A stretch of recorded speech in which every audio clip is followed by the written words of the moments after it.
Hey, welcome back to Mr. Piecewise with Algebra. This is Unit 5, Topic 1, Lesson 1. Some of this and some of that. We're going to be talking about, this is going to be an introduction into piecewise functions. And we're going to do piecewise functions that have all linear parts here, pretty much to start off with. But before we do that, let's talk about the warm-up. So this is function notation, and simply f of negative 3. So function notation is when it's f of x. And so negative 3 is in the spot of the x, and the answer would be the height at that point. So if I was to start at the origin and I go left 1, 2, 3, I would not have to go up or down to get back to the function, because as you can see, the parabola actually hits at negative 3. So that would have a height of 0.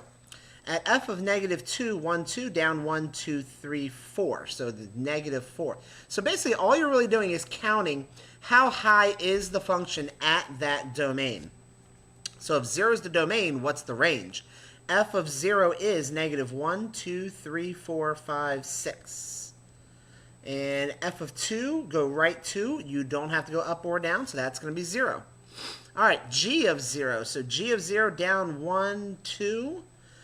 G of 2 is going to be 1, 2, 3, 4, 5. As you can see, this is pretty easy. It's just a matter of counting. G of 3, 1, 2, 3, 1, 2, 3, 4, 5, 6. That's actually the vertex of the parabola. And G of 5, 1, 2, 3, 4, 5, 1, 2.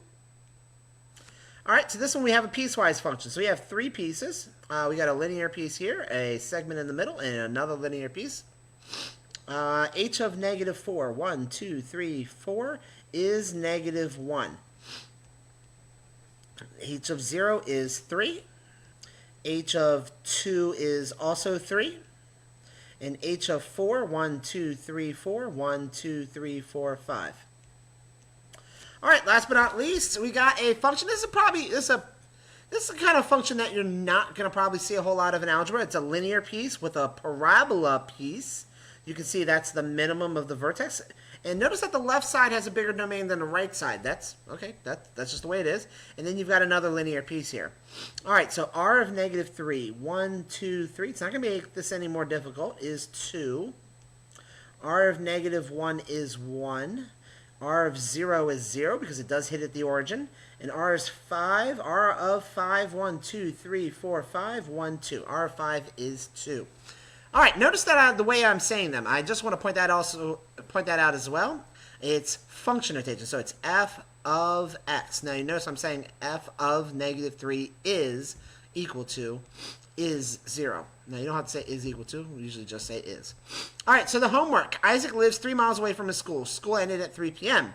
And Isaac began his walk home from his friend Tate, who lives 1 mile away from school, in the direction of Isaac's house. Isaac stayed at Tate's house for a little while and then started home again. On the way, he stopped at the library, then hurried home. The graph to the right, piecewise definition of function, that shows that Isaac's distance from the home during the time it took for the house to arrive home. All right, so in the very beginning, it looks like he is going to Tate's house. He gets to Tate's house, and then he stays there for a while. So that means that his distance from, notice, whenever you're looking at a function, you always need to look at the labels first. So we've got distance in miles. That's distance in miles from his house. And this is time in hours, so how long it took. So distance traveled, distance from his house. Distance in miles from home. That's important. That's missing there. So he lives 3 miles away from home. His school is 3 miles away from home. Lives 3 miles away from school. Then he goes to Tate's house. Here he's at Tate's house. Then he goes to the library. He's there for a very short amount of time. This is how long he was at the library. And then you can tell that this line goes down very quickly. And the reason, what that tells us is that he must have gone very quickly to his home, because it's very steep, which means in a very small amount of time, his distance got really, really, really smaller. How much time passed between school ending, okay, that would be right here, and the ending and Isaac's arrival home? Okay, so that's 1 hour, 2 hours, 3 hours, 3.75 hours. All right, how long did Isaac stay at Tate's house? He stayed there from a half an hour to 2.5, so that means he was there for 2 hours. How far is the library from Isaac's house? Okay, how far? not how long. So now we're talking about height now. So here's the library. So the library must be 1.5 miles. Where was Isaac 3 hours after school ended? Okay, 1, 2, 3. Looks like he's at the library. Write part D in function notation. Part D, where's Isaac at 3 hours? So f of 3 equals 1.5. F of 3 equals 1.5. All right, there's your function notation. Let's get this started. Now, I realize I just did a whole lot of piecewise function in this, and this lesson is going to go pretty quickly. Just want to go over some simple things. So you should already know what domain is. The domain of this entire function is from left to right, so that's 0 to 20. So that would be 0 is less than or equal to x, which is less than or equal to 20. Because the domain starts at 0 and it ends at 20. The range talks about the height. So now we're talking about the y. So the lowest it possibly goes is 0, and the highest it possibly goes is 15, which means y has to be between 0 and 15. The maximum is 15, the minimum is 0, as I just mentioned. And there's 4 pieces here. There's 1, there's 2, there's a third piece, and there's a fourth piece. There are intercepts. There's an x-intercept and a y-intercept because this piece here hits at the origin, which means it's hitting the y-axis at 0 and it's hitting the x-axis at 0. Now, creating a story. When you create a story, you got to make sure a couple of things here. So we've got different slopes. This goes up just, a little bit. So actually, let's talk about slopes right now. I'm going to erase all this. This is going up 5 for every right 5. So that's really a slope of 1 because 5 divided by 5 is 1. This piece right here, second piece, is going up nothing for 5 minutes. I think 5 minutes. I guess it could be whatever you want it to be. For this time interval of 5, it's going up 10. So that's where it's increasing the fastest. So whatever the story is, that's where it has to be changing the most. And then our story, you notice at the end that it's going down. So our story has to make sense in the context of negatives. It's going down 5 for every right 5. So you don't want to talk, you could use speed for this if you want to use that. Now keep in mind that the independent variable is always going to be time. So either minutes or seconds or hours or days or years. It could be anything you want. And now this could be anything you want, but it's got to make sense in the context of the question. So if you're going to say distance traveled, that's not going to make any sense because there's no such thing as taking away your distance traveled. So even if you walk forward 5 feet and backwards 5 feet, now you've traveled 10 feet. So you can't say it went up 5 feet and then back down 5 feet. That would not make sense in the context of the question. Now, what you could do is you could say distance away from an item. And therefore, your distance away from an item can get greater and then can get shorter if you get closer to that object. So one option you might want to do for your story is say like distance from your house, kind of like the homework question that you just saw.